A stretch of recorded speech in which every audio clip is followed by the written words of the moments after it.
నమస్తే, నేను మీ Gopi. Welcome back to our channel. ఈరోజు మనతో వచ్చేసరికి పొలిటికల్ అనలిస్ట్ మంది రామారావు గారు ఉన్నారు. సార్ నమస్తే. సార్ నమస్తే సార్, నిన్నటి దాకా వైసీపీ పార్టీ మొత్తం వైజాగ్ రాజధాని అయితే బాగుంటుంది అన్నారు, టీడీపీ అయితేనే అమరావతి అంటున్నారు. మరలా ఇప్పుడు జనసేన నాయకులందరూ మళ్ళీ మచిలీపట్నం రాజధానికి అయితే బాగుంది అంటున్నారు.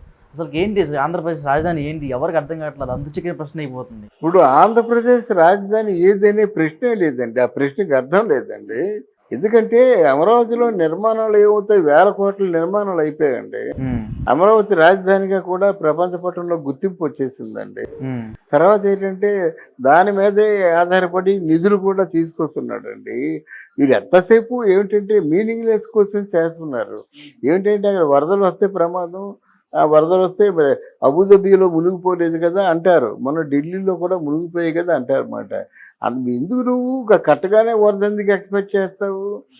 వరద ఆల్రెడీ మునిగిపోయాయి, ఆల్రెడీ కొన్ని కట్టడాలు మునిగిపోయాయి. మరి 5 సంవత్సరాల్లో ఎన్ని కెలామిటీస్ వచ్చాయి. అక్కడ ఉన్నట్టు అమరావతిలో మీరు నిర్మాణమైన బిల్డింగులు ఎంత లోతు మునిగిపోయాయి చెప్పండి. అంతే కదా, మునిగే ప్రాంతం అయితే అవి మునిగిపోవాలి కదా, ఇన్ని అడుగులు కనీసం కింద దిగాలి కదా. అందువల్ల ఆ ప్రశ్నలు మీనింగ్లెస్ మాట. ఏదో అంటే ఒక వ్యతిరేక భావంతో వీరిద్దరు కొట్టుకు చావాలనే ఉద్దేశంతో ఎవరో ఒక నిప్పు రాజేశారు, కానీ తొందరలో ఆ నిప్పు ఆగిపోతుంది. ఇప్పుడు అమరావతిని ఏం చేస్తారు? అమరావతిని ప్రారంభించింది చంద్రబాబు నాయుడు ఇంట్లో కుటుంబ సభ్యులు కాదు కదా. మోదీ మొత్తం ఎన్నో నదుల నుంచి నీళ్ళు, ఎన్నో పుణ్యస్థలాల నుంచి మట్టి తీసుకొచ్చి ఇక్కడ ప్రారంభించాడు. అంటే మోదీ పవర్లో ఉంటుండగా హులక్కేనా? ఒకవేళ ఓడిపోతే ఓడిపోయాడు కదా, ఆయన తలంపు ఎందుకు అనుకోండి. ఇప్పుడు ఎంతమందికి అవమానం ఇది? ఇప్పుడు అమరావతిని మాత్రం సాధ్యం కాదు. అమరావతి అంటే మామూలుగా ఎక్కడో పల్లెటూరు ఏదో దిక్కుమాలి పేరు కాదు. స్వయానా ఇంద్రుడు స్థాపించినటువంటి శివలింగం ఉంది. ఇంద్రుడు అమరుడు అంటే ఇంద్రుడి నగరం కనుక అమరావతి అన్నమాట.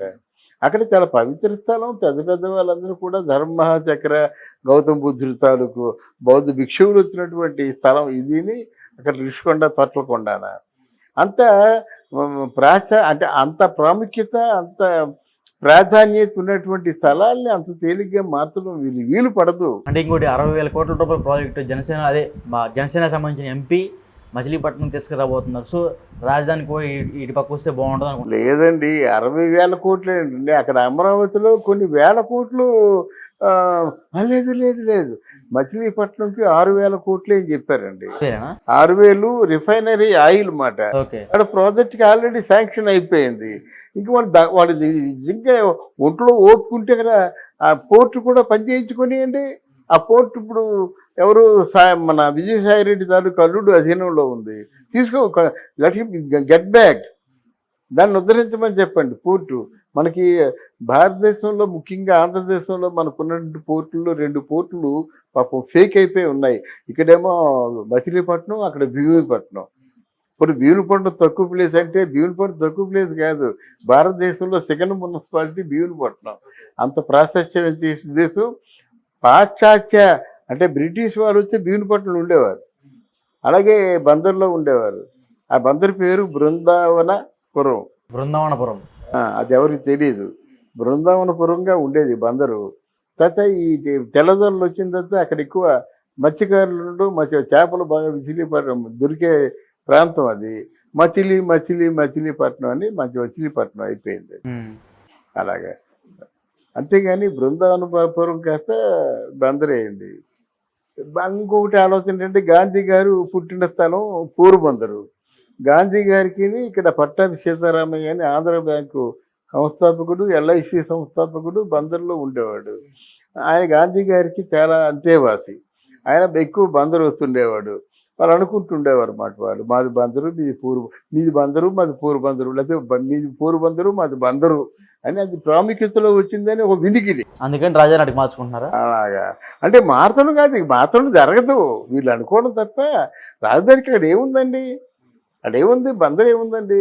మరి ఆ బందర్ మాత్రం దివిసేమ వరద వస్తే ఎన్ని వేల మంది కొట్టుకుపోయారో మన కళ్ళారా చూసాం కదా. 79లో మీరు పుట్టున్నారో లేదు? చూసాం, మేము పుట్టలేదు, చూసాం. 79లో ఒక దివిసేమ వరద వచ్చింది. కొన్ని వేల కుటుంబాలు పోయాయి, కొన్ని వేల మంది చచ్చిపోయారు.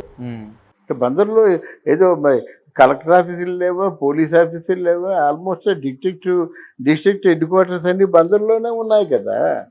అలాగా అడ్డుపుల్ల వేయకూడదు. సజావుగా సాగిపోతున్నప్పుడు వాళ్ళు ఎంకరేజ్ చేయాలి. జరిగేదా చచ్చేదా? బందరు సపోజ్ బందరు రాజధాని ఏంటిది, ఇక్కడ మచిలీపట్నంలో నిర్మాణాలు ఏమవుతాయి? మచిలీపట్నంలో 5 సంవత్సరాలుగా వాళ్ళు ఎందుకు అది నిర్ధారాలు మానేసి పోరాటం సాగించారు? మళ్ళీ ఎన్ని హత్యలు జరుగుతాయి, ఎంత మారణకాండ జరుగుతుంది. ఈసారి బందర్లో ఇది అలవాటైపోయింది. ప్రజావేదిక కూల్చాడు, బందర్లో నిర్మాణాలన్నీ అసెంబ్లీ కూల్చేస్తారా, హైకోర్టు కూల్చేస్తారా, ఐపీఎస్ క్వార్టర్స్ కూల్చేస్తారా, లేకపోతే మన సచివాలయం ఉద్యోగుల తాలూకు క్వార్టర్స్ కూల్చేస్తారు. ఏది కూల్చేస్తారు? అదే మీకు ల్యాండ్ ఇచ్చిన 30,000 మందికి 33,000 మంది ఎకరాలకి ఆ రైతులకి మీరు ఏం చెప్తారు సమాధానం? వాళ్ళు డబ్బు ఇచ్చి మీరు వాళ్ళందరినీ వదిలించుకోగలరా? బందరు మాత్రం అంత తేలిక. అంటే అమరావతిలో ఉన్న భూములు మొత్తం కేవలం టీడీపీ నాయకుల ఆధీనంలో ఉన్నాయి. కేవలం భూమి రేట్లు పెంచుకోవడానికి అమరావతి రాజధాని వాళ్ళు అంటా ఉన్నారంట. మరి ఇదే ప్రశ్న వైసీపీ కూడా వర్తిస్తుంది కదా. భూమిని హిరణ్యాక్షుడు కబ్జా చేసినట్టు కబ్జా చేశారు కదా. విశాఖపట్నం పరిసర ప్రాంతాల్లో ఒక 4,000 ఎకరాలు వాళ్ళు కొనుక్కున్నారు కదా. ఆ మాట వాళ్ళకి వర్తిస్తుంది కదా. సాధువులు సన్యాసుల పేరు మీద కొనేశాడు. అక్కడ స్వరూపానందేంద్ర స్వామి ఉన్నాడు కదా, వాడి పేరు మీద ఎంతో ఉన్నాయి కదా, అన్ని స్కాములు బయటపడుతున్నాయి కదా. అలా ఒకళ్ళు ఒక వేలెత్తి చూపించే ముందు వాళ్ళు ఆలోచించుకోవాలి. వాళ్ళ పేరు మీద ఉన్నాయి. విజయసాయిరెడ్డి పని అదే కదా. విజయసాయిరెడ్డి పని ఏంటంటే, ఎవరిదైనా భూమి ఉందనుకోండి, చుట్టూ ప్రహరీ కొడతాడు, కట్టేస్తాడు. 5 ఎకరాల భూమి చుట్టూ ప్రహరీ కట్టేస్తాడు. వాళ్ళు వస్తారు, అయ్యి బాబోయ్ నాదండి ఈ భూమి అని అడిగితే 5 ఎకరాలు కదా, సరే నువ్వు కోర్టుకి వెళ్ళకి ఎక్కడికి వెళ్ళకి కానీ వెళ్ళాల్సి పాడైపోతావు. సరే నువ్వు ఎంత కొన్నావు? అప్పుడు కొన్ని రేటు మరి చెప్పండి. ఏం చెప్తున్నాడు? నేను 2 లక్షలు కొన్నాను, 1 కోటి రూపాయలు ఇస్తాను వెళ్ళిపో అయిపోయి.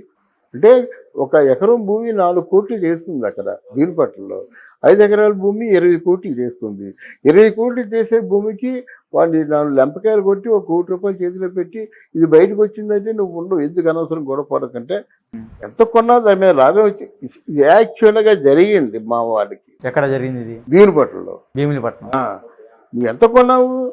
నువ్వు కొన్ని ధర మీద ఎక్కువ 35 లక్షలు కొన్నావు, 65 లక్షలు ఎక్కువిస్తున్నాను, సదుపా నీకు అని అడిగే సందర్భాలు ఉన్నాయి.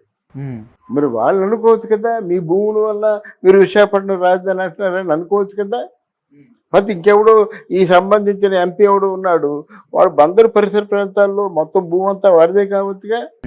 కొంతమంది పెట్టుబడిదారులని సిండికేట్గా ఫామ్ చేసుకొని ఆ బందరు నుంచి విజయవాడ వచ్చే స్థలాలన్నీ కొనేయచ్చుగా.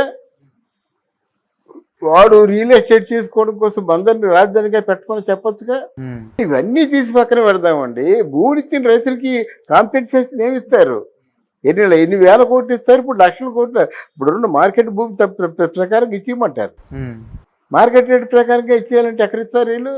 స్టేట్ గవర్నమెంట్ ఇవ్వగలదా? సెంట్రల్ అన్నీ జరిగే మాటలేనా? ప్రాక్టికల్గా ఎందుకు ఆలోచించరు వీళ్ళు? అందువల్ల ఇదేది కాదు. కానీ అయితే ప్రధానమైన ఉద్దేశం ఏంటంటే వైసీపీది ఇప్పుడు చంద్రబాబు నాయుడు మధ్య పవన్ కళ్యాణ్ మధ్య గొడవ పెడతారు. చంద్రబాబు నాయుడిని పూర్తిగా నిస్సహాయ స్థితిలో ఉంచుతారు, పవన్ కళ్యాణ్ని ముంచుతారు. ఇదే అంటే ఈలోగా పవన్ కళ్యాణ్ పక్కన ఉన్న వాళ్ళందరూ కూడా బయటికి వెళ్ళిపోతే నిస్సందేహంగా పార్టీని కలిపేస్తారు. ఉంటే ఎవరు ఉన్నారు కనుక పార్టీ ఒక 2 3 ఉంటారు కదా, మేము 3 కాంగ్రెస్ పార్టీలో కలిసిపోతాం. Okay sir, thank you.